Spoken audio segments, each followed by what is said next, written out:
Okay, so good morning everyone and welcome to the second webinar in the three-part series of the Secrets of Elite Executive Teams with Zoe Ralph. So today's topic is the nuts and bolts of elite teams. And today you are listening using your computer speaker system by default. You will have the opportunity to submit questions to Zoe by clicking the raise your hand icon, which can be found at the bottom of your screen under the reactions button. So once you raise your hand, you'll have the opportunity to submit your question verbally, and then Zoe will be able to answer that answer that for you. I will now hand this over to Zoe. Thanks, Ida. So happy to be here with you guys again. I love this topic today because it gets into the nitty-gritty of developing high-performing teams. For some reason, when we converted this from webinar to meeting, we lost our chat box. Don't know why. So in terms of chatting and communicating, we're going to use, as Ida mentioned, the reaction button where you can raise your hand. And I'd love for you guys to share as we go along if you'd like to. There's a couple of questions I think that are useful as we go along to help you tease out what it is that you want to get out of this. So a bit of reflection, mini review on what we covered last week, just high level overview. First of all, welcome. And then we went to look at the main model of how to move from novice to elite teams. And after the session last week, we also sent through two checklists, one around your leadership fundamental skills as well as your advanced leadership skills. And that was to give you an assessment of where you're sitting, you personally, and the skills of your team. So wherever you are, you can develop the leadership skills of your team and you potentially, so to move you towards elite. And the other task was to think about how you could build a culture cohesion activity with your team.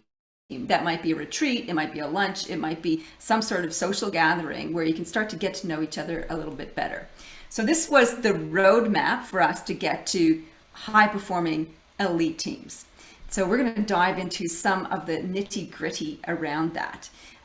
Before we do, I just wanted to take stock of something that you are proud of, a win that you've had in the last week or so. And I think it's really good to do this as a leadership practice and a self-reflection practice, because when we start to look backwards about how far we've come, it gives us courage and enthusiasm for what's next. So typically we can get sucked into, oh my goodness, there's so much work to do. There's so much, like, to go from wherever you are here to elite teams can seem like a long journey, depending on where your team is at. So you want to get in the race headspace by appreciating the wins that you've had. So just make a note of a win that you've had in this past week. And you were like, oh, I don't know this week. I know. And also special thoughts go out to our friends and colleagues in Sydney who are dealing with the virus. I hope you are all, and your families are all safe and well as we move through this next iteration of the pandemic. Okay, so a couple of pieces of research I did for you, which informs a little bit of what we're going to tackle today, is I came across this article that said 75% of cross-functional teams are dysfunctional. Wow, that was kind of a big shock to the system, because there is this big push, I guess, in different organizations to get teams to be cross-functional. What does that mean? Is that you, instead of just having silos, you know, marketing, sales, product implementation or product development, that you have people from across those teams working together on different projects. That's a cross-functional team. And this research says 75% of them are dysfunctional. That's a bit sad. So the whole idea was to help build bridges and become more nimble as an organization. There's some challenges. So what does dysfunctional actually mean? It means things like meeting a planned budget, staying on schedule, adhering to specifications in your project, meeting customer needs and expectations, and maintaining alignment to the company's goals. So that's what a dysfunctional team is all about. And 75% of our cross-functional teams are dysfunctional in that way. Now, why does this happen? It happens because there might be unclear governance around the teams, a lack of accountability, and goals that lack specifics around them. So those are some of the key indicators of how we might get derailed, if you like. Another key detail. So we want to make sure that we don't go into dysfunctional teams, and the nitty gritty stuff that we're going to unpack today will showcase some of that. What we're going to also look at is what is a champion mindset or championship team versus a performance team. What kind of culture do you have in your team? So I'm going to share a couple of things with you here. And this is all in, you can fill in the blanks, I guess, in your workbook. So let's have a look at this. So a champion team versus a performance culture. Championship culture versus performance culture. What is the difference? They both sound pretty good. Well, the first one is results versus value. A championship culture, if you can imagine like an athletic team, they're all about just going to win the championship. Like everything is just geared up for that, like the ultimate objective. That's one way to think about performance. It's like, it's all about the end game. Whereas the performance culture is also about the value of what we contribute. So that's quite a bit of difference between just focusing on results, the end outcome, and the meaning of the work that we do. And value can also take to mean values, what is important to us. It's got a very different flavor here. The next one is to look at outcomes versus impact. They're not the same. So outcomes is the scoreboard.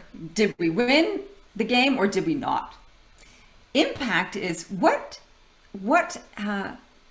when we do our work, when we are of service to our clients, what is the meaning to them? And that is the impact. So rather than just focusing on our own bottom line outcome results, X amount of dollars in sales as an example, it's more like, okay, so we did all these sales, and how is that helpful to our clients? How was that of service to them? Different flavor, different focus. This sums it up quite well. One is about the end, and another one is about the means. So if we're championship culture, we might just head down, bum up, and work our tails off to get to that end outcome. Whereas a performance culture is in it for the long haul. How do we keep showing up day after day, doing the daily practices, as well as the innovative thinking to keep the business rolling, to keep the projects kicking goals? So again, very different energy and flavor. A championship culture ultimately is self-oriented. It's like, how can we be the winners? How can we come out on top? And there's a whole bunch of side effect problems when it comes to building championship cultures around the self-orientation. We can forget our moral compass. We can start to take actions that don't align with our values. We can maybe sometimes fudge the edges of ethics in order to get that end outcome. There's a huge amount of problems associated with that. Others orientation means, okay, this is all, our work is about helping others. And that focus can help alleviate some of the traps of that hubris, which comes with the self-orientation of wanting to be the top and wanting to win the game. One is about winning and the other one is about progress. So again, it's like, where are we focusing? How can we put our energy towards that? As well as like, how can we just inch our way, or not inch our way, but how can we move our way forward? Now, here's a really interesting thing though. We don't want to throw out championship culture because there's some incredibly valuable aspects of this. We need to focus on results. If we don't, what are we doing? We're just wallowing around like pigs in mud, la la la, enjoying ourselves. We need to focus on outcomes because that also keeps us accountable for the actions that we're taking. Outcomes and impact are actually very closely aligned. The better our outcomes, possibly the better and more extensive our impact. And we want to make sure that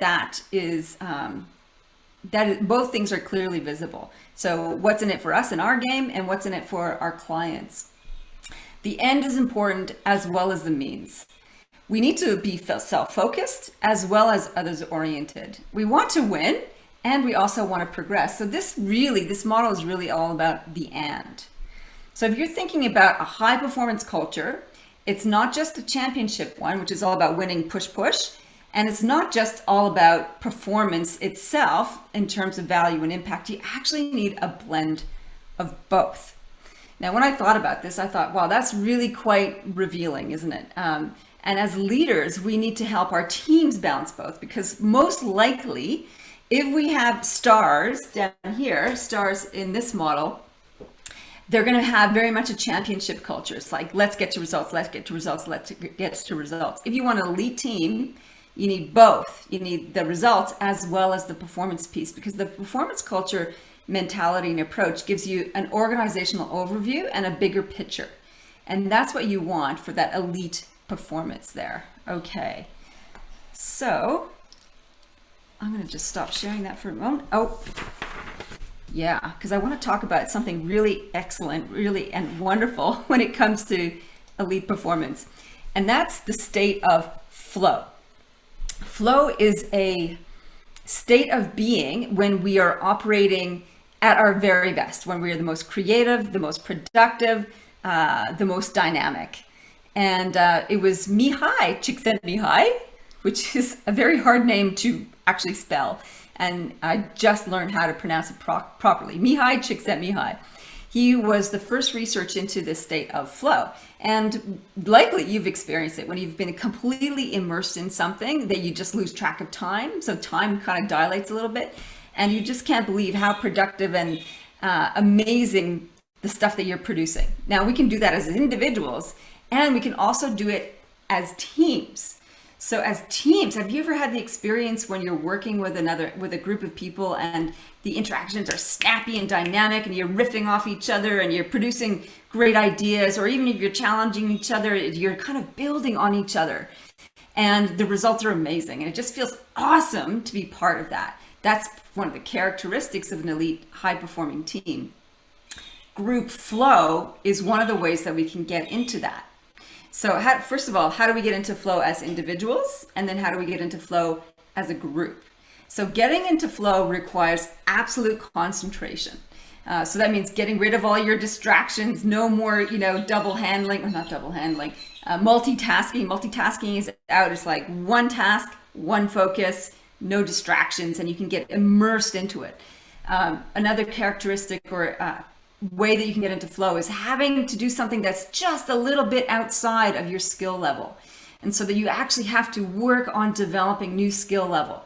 And that challenge to skill ratio is one of the key things that Mihai Csikszentmihalyi worked on or exposed in his research. So you want to have this nice little balance of a challenge that's just a little bit outside of our comfort zone and our skills that need to be pushed and tested and developed to get there. So by having that complete focus, by having this challenge skills ratio, and having a clear goal about what you want to achieve helps set us up for this getting into flow state. So it's a really powerful state of being because it dumps all these fantastic neurochemicals into our body. All the feel-good biochemicals like dopamine from accomplishing something, endorphins from the rush of learning stuff. We've got anandamide, which helps make connections between different ideas. That's the creativity one. And then as we're working and producing and creating all this stuff, towards the end of it, we get the huge sense of satisfaction, which is oxytocin, particularly in teams, that sense of we did this together, that camaraderie, that sense of trust and cohesion, as well as serotonin, which is that we did it. So all this feel-good stuff is creating a cocktail of wonderful personal well-being when we do it on our own, and also when we do it as a team. So the next question is, how do we get a team to get into that state? I can work on my own self, but how do I get my team to get into that flow state? Let me share the wisdom of this gentleman. All right. His name is Keith Sawyer, and he wrote this fabulous book called Group Genius, The Creative Power of Collaboration. Collaboration has got such an interesting rap these days. It's definitely how we want to build our teams, but remember that it was those cross-functional teams who rely on collaboration that can be 75% dysfunctional. So we want to avoid some of the traps. So he says the most common place that people experience flow was in conversation with others. Yeah. So when you've had a great conversation with somebody, when you're like, wow, that's a really exciting idea. What about this? And all of a sudden you're sparking this creativity. That's one of the ways we can get into group flow, team flow.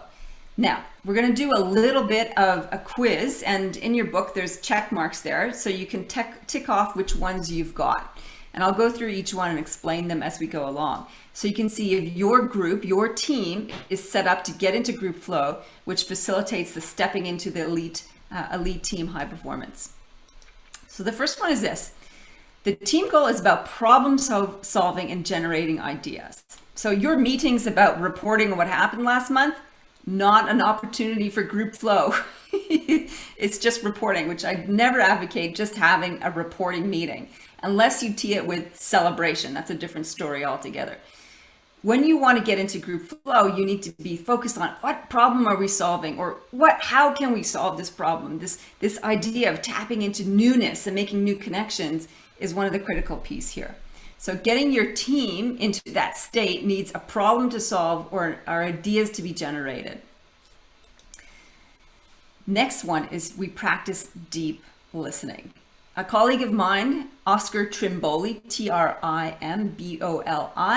is an expert in deep listening. And it's a practice that we don't often develop that well. So deep listening is parking our own inner narrative, dialing it down, and really paying attention to what everybody else is saying, so that we really trying to understand their point of view, their perspective they're bringing to the table, so that we don't jump over the top of each other with our own ideas or just wait in the background ready to plonk our ideas on the table.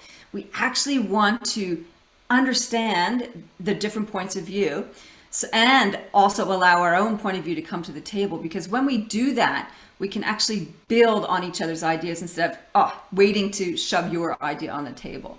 So deep listening is really incredibly critical. It means actually slowing down a little bit through breathing, through focus, through the team structures that you have, making sure that everybody has a chance to speak if they want to, and that they're heard when they are.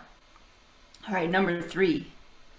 We have complete concentration. So this is one of the recipes that's the same for you as an individual in flow as it is for a team. So when you are doing this problem solving, creative thinking work, you need to not have your mobile phones going off, not having to not doing emails in the corner, not being distracted by anything. You are fully committed doing the task at hand. So that is a big shift for a lot of people. I know a lot of group meetings, you see everybody, right, doing a checking the thing, and because you know what, mobile phones have distracted our brain. We get addicted to checking the dopamine, checking the emails, checking the messages, because that gives us a little shot of dopamine, and dopamine feels good. It's like, woo! You know when you find something that you've lost, and over this past week I've lost three things. My friend said it's menopause. I'm like, oh God. When you find them again, it's a big boost. So I don't think it is menopause. I think it was just me being distracted. But when you do find something, it's like, yes. Or when you check things off a list and you do a little ticker box and you cross it off, ticker box and cross, dopamine. It's like that little inner sense of satisfaction feels amazing. And if you ever did something and it wasn't on your to-do list, who else has written it down and then checked it off? I know I'm not the only one. That gives us a huge sense of rush of dopamine. So that's the problem with these things, these mobile phones, is that they give us these little hits of dopamine when we go in to check our email. We're like, ooh, what's in there? What's in the email inbox? Lottery. Have I won the lottery today with my emails? Ding, ding, ding. So clearing out our emails hooks our dopamine system, and all the other messages and social media notifications. It's all triggering dopamine.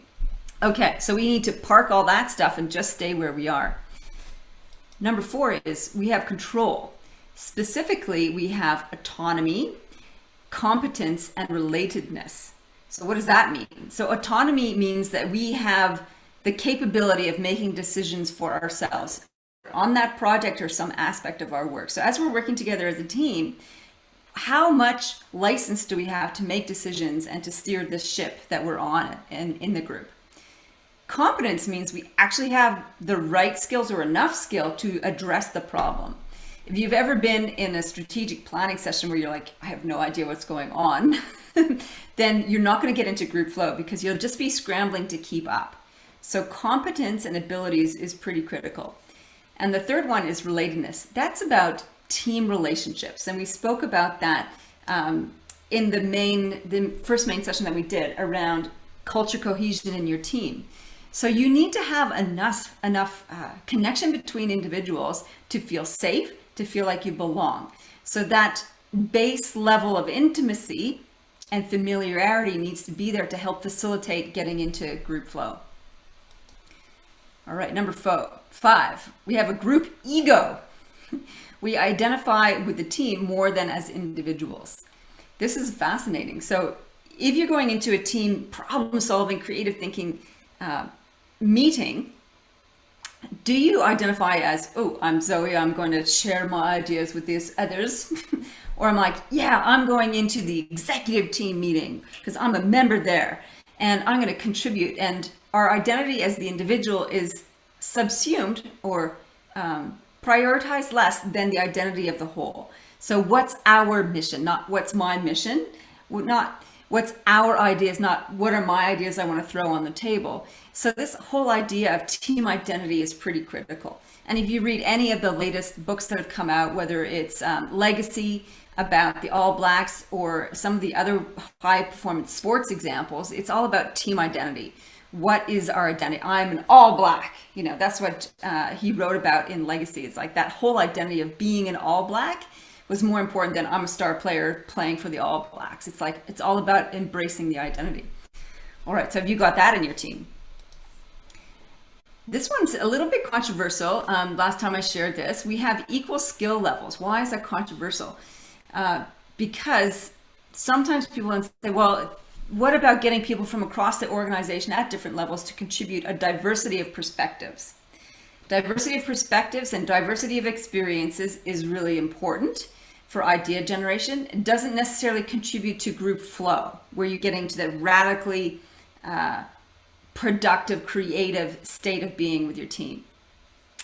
Equal skill levels means that it doesn't mean you have the same skills. You kind of have similar types of skill levels, so that you have, for example, if somebody is an elite performer on your team because they have very established leadership skills and are quite good strategic thinkers, and then somebody's new to the leadership team who's just trying to get across the basics of delegation and time management, they're kind of equal, they're not equal skill levels. So it's going to be difficult for the person with lacking strategic skills to feel on par and able to contribute to the whole. And that will put a little bit of a handbrake into the group flow process, because they'll have to slow down to get them up to speed. And slowing down to get up to speed is a handbrake. So you can't get into that rush of being creative and dynamic. All right, so similar or equal skill levels is important. Number 7 is we are familiar with how each of us operates. So we know, for example, that Frank is a deep thinker and needs a lot of time before a meeting in order to come prepared to contribute. And we know that Sharon just loves to talk through her ideas. And we know that Esmeralda loves to doodle. That's a way of her generating ideas. Otherwise, if we didn't know these things, we would get these little, have our buttons pressed in these strategic meetings, because everybody would be operating differently. When we know each other so well, we can make accommodations for that. We can encourage people to be at their best when we know how each of us operates differently. Communication. We have rigorous feedback and frequent conversations. Now, rigorous feedback is not necessarily about the individual's behavior. It could be rigorous feedback about their ideas. And the whole idea of sharing a dissenting opinion or a different perspective is really important to help reveal more of the whole. So if we don't have rigorous feedback practices, we're never going to get into group flow. We'll never get to high performance. And this takes a lot of work to establish at the beginning as a high performing team. Number 9. This one I love is called using yes and. It's how we add to the conversation. And it's from improvisation technique. So when you do improv comedy or improv theater, you never negate what the other person has said or done, because it kind of kills off the flow of the scene. So if you're doing improv, you walk into the scene and they say, thank God you're here. The aliens landed yesterday. And you don't respond, say, oh, that's not what I heard. deflated. You go, right, aliens landed yesterday, and this is what we can do right now to defeat the aliens. How about we hide in the toilet? See, I've never done improv, but that's the idea, right? You don't want to kill the mojo of the mood, but you want to go, and it doesn't mean that you necessarily embrace everything the other person is bringing to the table. You just throw in and add ideas, and that's how we get into this group creative flow. All right, last one. And you've heard this one already from things like Agile. We take risks and feel safe to fail. There's always parameters around failure, and we need to know what's acceptable failure and where's the no-go zone. Like having a failure which will cripple the organization, not good. So you need to have parameters around acceptable risk and failure. And being able to say, yeah, we tried that, didn't work. What can we learn from it and move on is one of the key principles there for group flow. So I'd love to know how you guys scored. Did anybody score 10 out of 10? Let me just get out of this for a second so I can see the group. If you want to share, you can go ahead and unmute yourself and contribute, or raise your hand. Either one of those is fine. So I'd love to hear your score out of 10, what you got out of this for group flow. Okay, anybody want to share? Okay. Oh, Fabiola. Go ahead, Fabiola, unmute yourself. Hi. Hi. Hi. Well, we're actually just a really small team. There's only like 3 or 4 of us. So yeah, like, I mean, just having a look at all your flow, we pretty much do practice all that. But obviously there's always areas to improve. So yeah. Very good. Yeah. I mean, with a small team, it's really hard to know. And we work from home, so it's really hard to know what areas need more improvement. Like if I need more improvement, that's why I'm kind of listening in to see like what I could do better. Yeah. And pass that on. That's perfect, because we're going to get into the nitty gritty of what you can actually do. Those are overarching 10 principles of how to get into group flow. Yeah. And then we're gonna nail right now the mechanics of it all. So what I would like you to do now is brainstorm on your own 3 things you think you need to have in place to create elite high performance in your team. So I've touched on a couple as we've gone along, but I want to see what your top 3 are. And then I'll walk you through the model, which will see how far you got with coming up with the correct answers. Correct.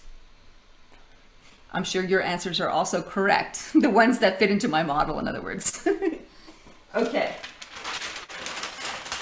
All right, so you got 3 potential factors that contribute to key performance or high team performance. Let's start at the top. Let's see if you got any of these. The first one, and it'll be no surprise, is to have a clear goal, and that's your purpose. Oh boy, purpose.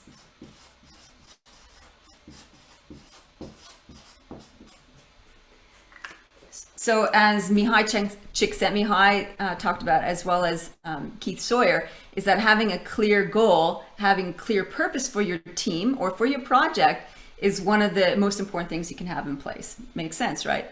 So I like to think of this model like a bicycle. What's your lead wheel? That's your purpose. So your lead wheel is like, this is what we're trying to do. This is what our whole game is all about. It's knowing where we're heading and why. So this is really the why piece. Now the back wheel of the bicycle is knowing, how do you know if you get there? And that's your results. So you need to understand what results you're trying to produce.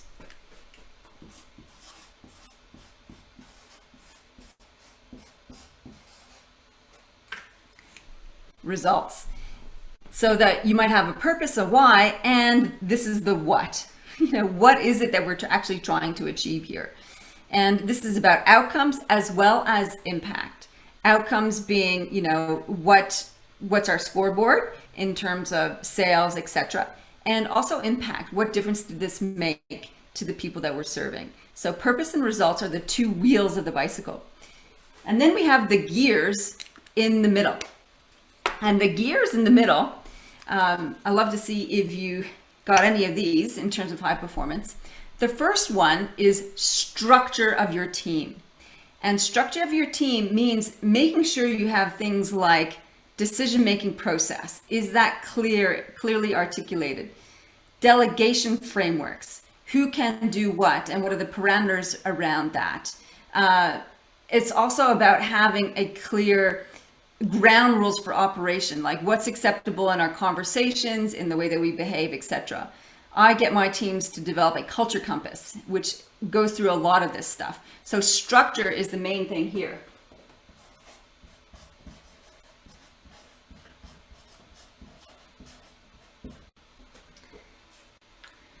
So that's a pretty big one. So when we know where we fit and how things operate, we can chill out a little bit. It helps create a sense of safety for us. The next piece is the next gear of the bicycle is all about strengths.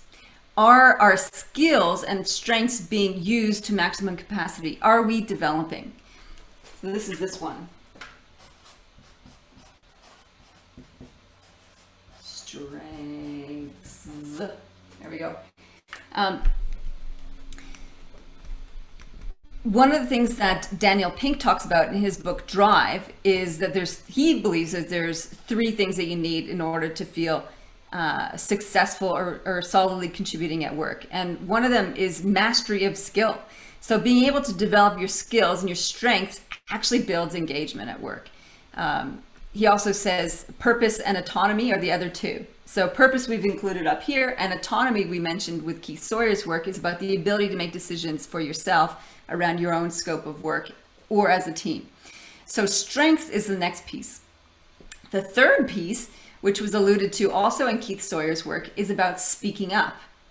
Can we share our perspective, our point of view, our disagreements in a safe and robust way? So this is the third gear here, speaking up. Oh, I'm going to go outside the circle. Speaking up. Now, what's interesting is what happens when these gears come together. So when we have structure where we know where we fit, and we also know that our skills are being developed and used to the maximum potential, the side effect is engagement. So we're always talking about how do you build an engaged team? Well, you got to have structure and your strengths being developed, and that causes people to feel engaged.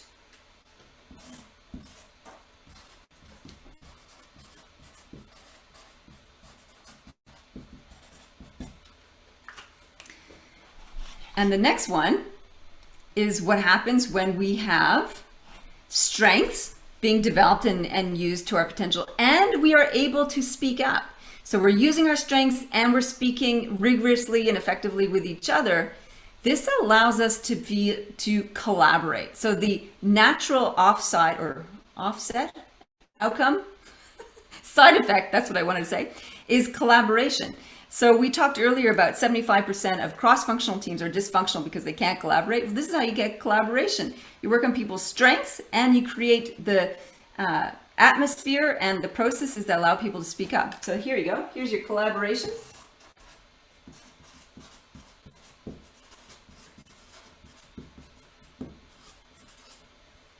That leaves two more intersections. So this last intersection, when we are able to speak up, give rigorous feedback, share our opinions, put crazy ideas on the table, and we have a clear structure in place, which means we know where we sit, how decisions are made, etc. This actually creates the container that allows innovation.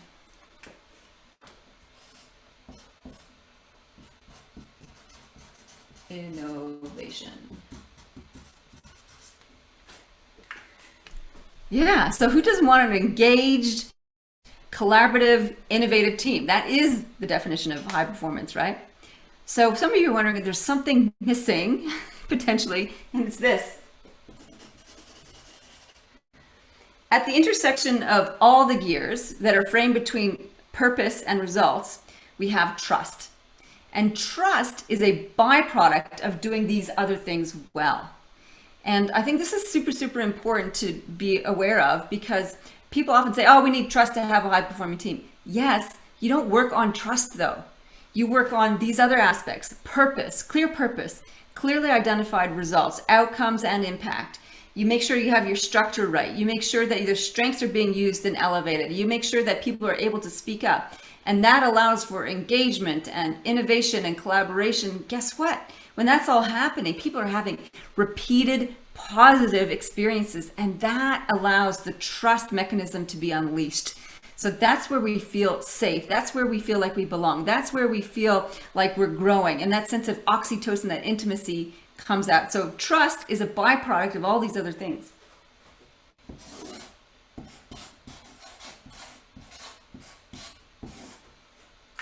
So yes, it's a necessary ingredient, but it's kind of like, it's what comes out of the soup after you make it.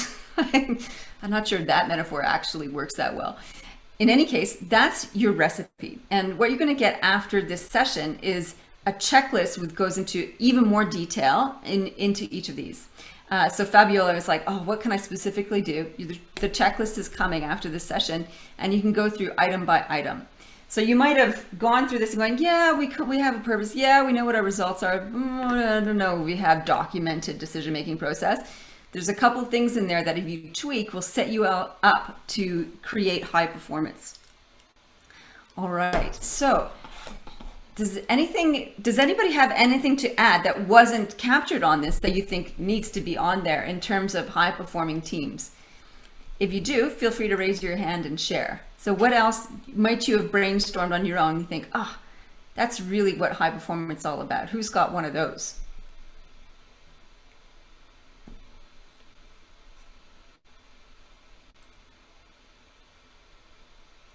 Okay, it looks like everybody's happy with that.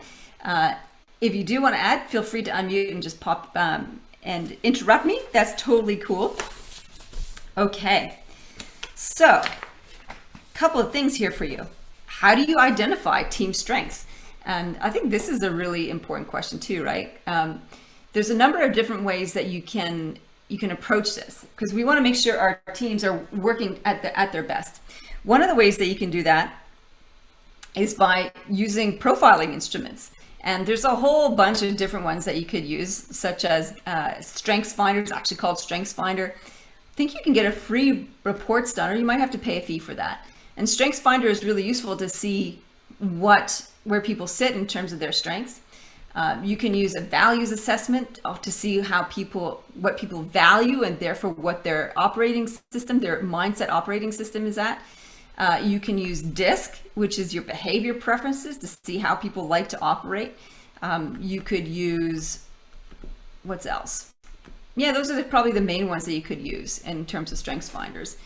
Colby is another one I've just come across, which does a similar thing, like how do we use our talents and our approach to producing results. So a number of different instruments can be a bit of a diagnostic thing for you. So that's one way to figure out your strengths of you and your team. Another one is by actually asking your colleagues what they think of what are your strengths, because often what you think your strengths, other people see differently. And this is quite a revealing process to do, is to ask somebody, hey, you've known me for a while, or you have an impression of me. What do you think I do well that I wouldn't necessarily give myself credit for? And the second part of that sentence is the most critical one. What is the thing that I do well that I wouldn't necessarily give myself credit for is the key stuff there. So third thing that you can do to find out what your strengths are, what your people's strengths are, is put them on a project and see where they hum and where they struggle. And that's sort of an experiential way to do it, and depends on what the stakes of the project are, but it is a third way to figure out what the strengths are. Okay. Now, the single most important practice, I promised that in the dot points, to facilitate high performing team is the practice of reflection. So we get so busy doing, trying, we actually need to get into the habit of pause, review. And this process of reflection actually sets us up for huge amounts of success. The first one, as I mentioned at the beginning, is about making sure that we get into a really positive state of mind around this, in terms of how far have we come, what have we learned. So this regular pattern of reflection is a way to build on our strengths. acknowledge where we went off track perhaps, and learn from that. So the single most important practice is reflection. Right, let me share some mistakes that people make. Okay, mistakes, here we go. The first one, this is around the results piece, and this is about key performance indicators. One of the mistakes that people make is that KPIs are set for individuals only and not for systems. This is kind of a radical idea in some ways. It's not often shared in different key performance conversations, and it might be counterintuitive. And all the salespeople are going, what do you mean? I need my KPIs to see how I'm tracking. And this is a bit of an and rather than an or kind of conversation.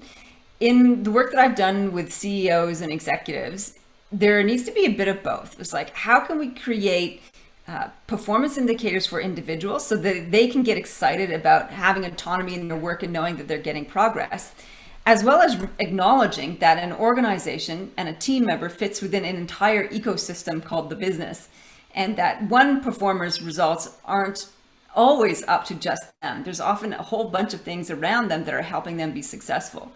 And we actually need KPIs for both. We need KPIs for the systems of the organization that people contribute to and operate in, as well as for individuals. It's not one or the other. Both are important here. So that's a mistake that people often make. They either do one or the other, or none, actually. So that's a big concept to play with. This one is, it's linked to the first one. Remuneration, i.e. bonuses, are given for individual performance, not team outcomes. This again is a this and that. I work with different lawyers, businesses, firms, legal firms. That's what I'm trying to say. And this is a chronic bugbear for lawyers who bill individually. So some of them think, I bill X amount, I should get remunerated based on what I bring in. And so it's all that individual performance piece. And they don't necessarily acknowledge that in order for you to bill X amount, you need to have support of your paralegal secretary and all of your junior lawyers to produce that, as well as the financial team and the HR team to support you to be able to sell all that and to do that kind of work. So it's acknowledging that it's not as simple as it sounds, and just having targets set to sales outcomes alone is a bit of a mistake, and it's something that people need to manage. I don't think there's a particular solution to this.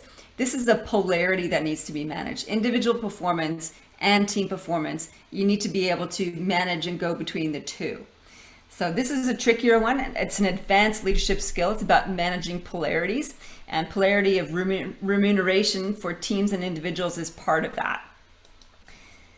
The third one is more of an esteem piece, is that the big mistakes is that team members and teams are not recognized for their contributions. The work by O.C. Tanner, they did a big piece of research in 2016, I believe it was, around what makes good work, and they discovered that more than training, more than financial rewards, more than any of these other outcomes in terms of what makes people enjoy their work, recognition was the number one piece. So just saying thank you and acknowledging good work is a super fast tracker. And I mentioned this in the previous webinar as well. It's a super fast tracker to helping people feel engaged and motivated at work. So don't do these mistakes, that's for sure. Okay, we're coming up to opening up for more questions and comments. I want to show what your home play or homework can be for this coming week. The high performing checklist we will send out to you after this with the recording. Go through it, identify your gaps, and start to implement changes. Now, the other piece, if you want to go for it, is on my website at zoeralph.com. If you click on resources, you can download a free report on how to spot and manage difficult behaviors in the workplace. And this is ahead of our last session next week, which is all about troubleshooting. Troubleshooting is usually about managing difficult behaviors in the workplace. Okay, so that's your homework, high performing checklist, and download and read the free report. And I'll give you a leg up and a heads up for next week. Okay, so that's it for the official communique. And I would love to hear what your questions might be or anything else you'd like to know. If there's a question or anything else that you'd like to know or further detail, feel free to raise your hand or unmute yourself. Sorry, Robert here. Go ahead, Robert. Thanks for sharing everything. Look, probably not a question really, but definitely a lot of insight and things definitely. And I love the homework. There's definitely going to be a bit of homework there, and I've just registered for your worksheet as well. Yeah, you've definitely opened up some viewpoints there that probably were on the mind but weren't top of mind. And definitely some things to sort of have a look at and chop and change to making sure we have got that top performing team. So I just wanted to say thank you for just bringing up those points again. And I know we all know them, but it's sometimes hard to put them into practice and everything like that. So thank you, and definitely got some homework to do to carry that forward. Thank you, Robert. Just a question for you then. So it was on your mind, but not top of your mind. Was there one thing that stuck out in particular for you that was like, oh, that's been on my mind, but not at the top? Look, probably some of your mistakes that you've listed there are probably the ones on top of the mind, to be honest, that have, well, now top of the mind. We look at especially remuneration and recognition on a different sort of level, and that's sort of given a little bit of a different way to look at things and probably encourage and build the team a little bit further from there. So that's probably gone to top of the mind, and making sure that it's a team effort, I think, is probably the biggest outcome out of that one. Yeah, I think, yeah, it's a pretty powerful one, and it's not one with easy solutions either, because there's always this tension, individual performance, team performance, and they interrelate and interconnect, and I don't think you can just isolate one over the other. So it is a balance and something to be managed ongoing. You don't just sort of come up with one overarching frame and then you're done. It's like, oh, I got to keep managing it and see what happens, because individual personalities and behavior preferences come into play with that as well. That's exactly right. Yep, no, sure is. Thank you, Robert. Appreciate you sharing. Would anybody else like to share a key takeaway or want anything clarified?